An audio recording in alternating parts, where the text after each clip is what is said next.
Já,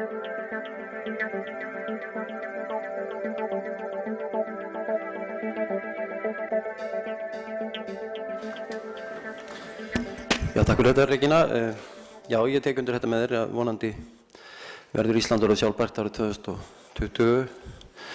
Við þurfum, skilst mér, ef allir jarðarbúar höfðu eins og Íslendingar, þá þyrftum við 6 jarðir til að undir okkar starfsemi, þannig að við þurfum að taka okkur á í þessum efnum. En við hljómsveitin Hundur í óskilu, við ætlum svona að fara að ljúka okkar hlut í þessari dagskrá. Það sem gerist hérna bráðlega er það að þið farið að sjá hér reyk berast hér salinn, ekki paníkara, þetta er ekki reykur, þetta er vatnsgufa, svona leikhúsmistur og er hluti af loka, sjáu þið, loka númerinu. En við Hundur í óskilum, við ætlum að ljúka þessu með lagi sem er svona hluti af nýju verkefni sem hljómsveitin er að takast á við. Það er endurnýting jólalaga.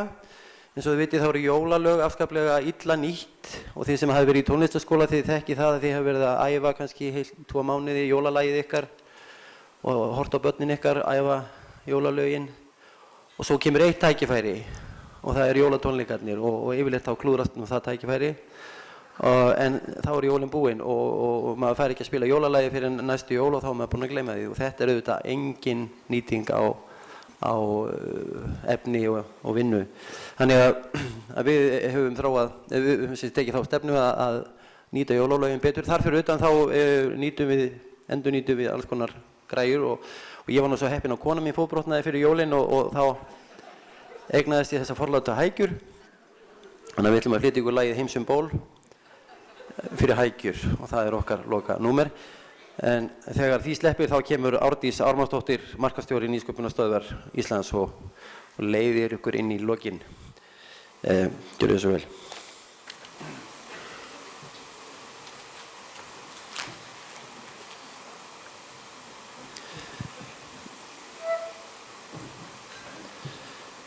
Já, ég segi bara gleðileg jól.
Takk fyrir okkur.